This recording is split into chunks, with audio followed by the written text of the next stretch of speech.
The Galactic Council's military academy on Zenthar Prime was considered the finest institution of its kind across 17 sectors.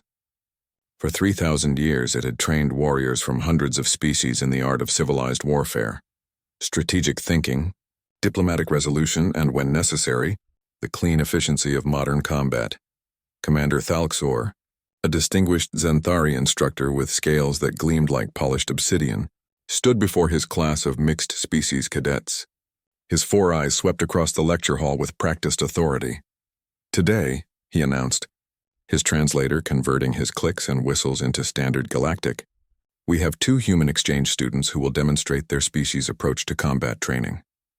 A ripple of curiosity passed through the assembled cadets.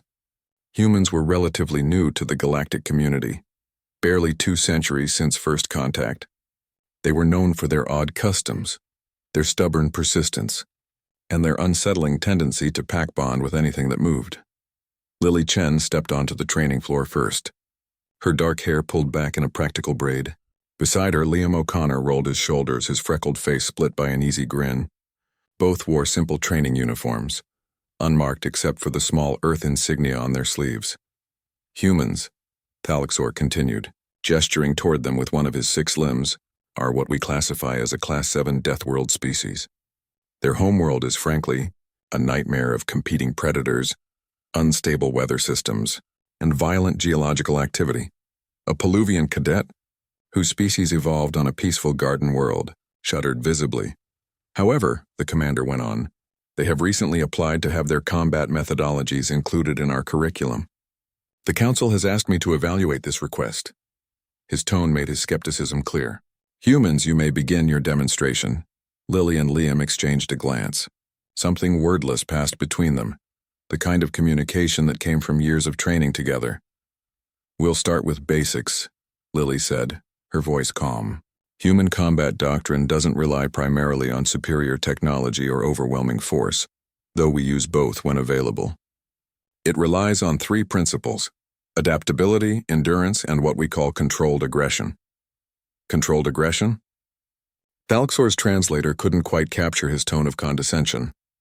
"Combat is either controlled or aggressive. The concepts are mutually exclusive."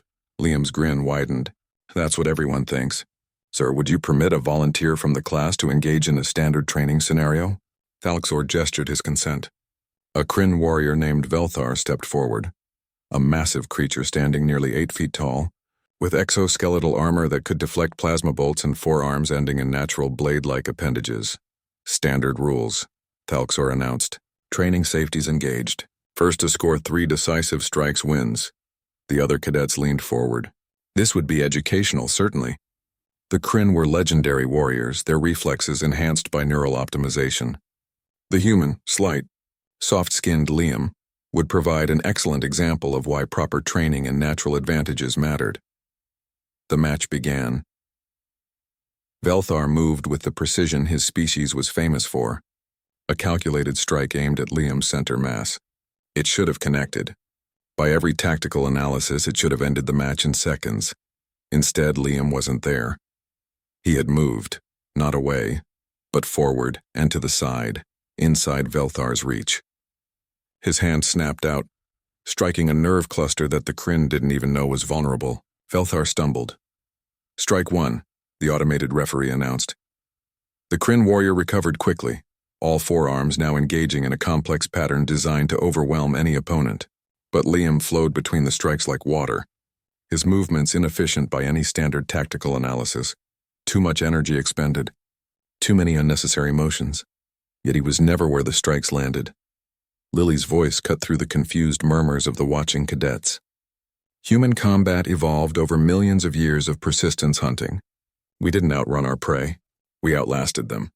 We learned to read body language, to predict movement, to wait for the moment of exhaustion."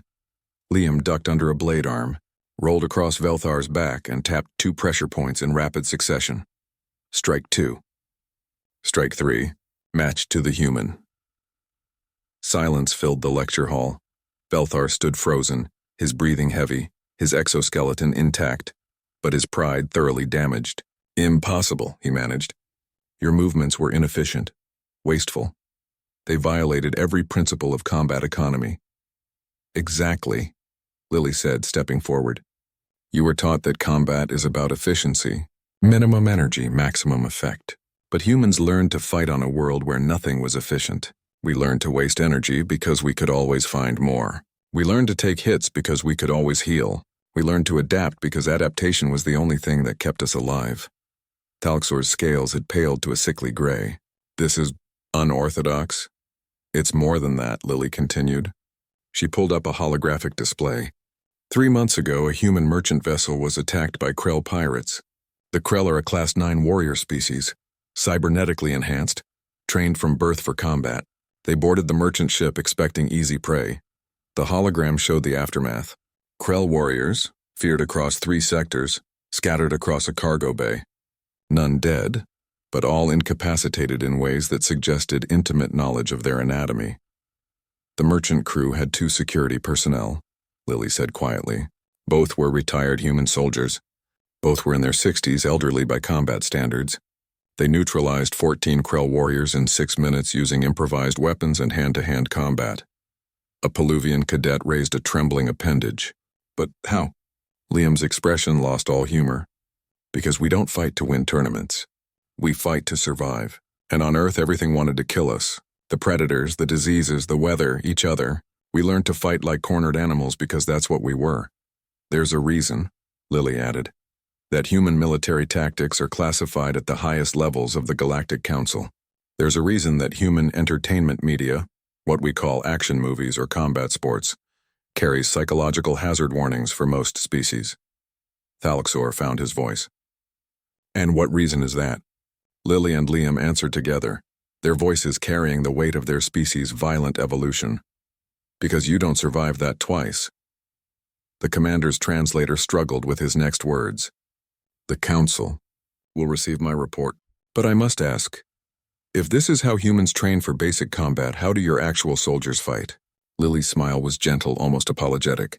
Commander, Liam and I aren't soldiers. We're anthropology students. We study ancient human cultures. Neither of us has ever seen actual combat. The silence that followed was profound. Thalxor straightened slowly, his scales shifting through colors that indicated deep thought. The Council, he said finally, will be very interested in this demonstration. Very interested indeed. But as for including human combat doctrine in our curriculum, he paused, his 4 eyes meeting Lily's steady gaze. I think not. Some things are better left unlearned. Some weapons are too dangerous to proliferate. As the cadets filed out, whispering among themselves, a single thought echoed through the academy. Humanity had clawed its way out of hell, and they'd brought their fighting style with them. The galaxy was learning to be grateful they were on the same side.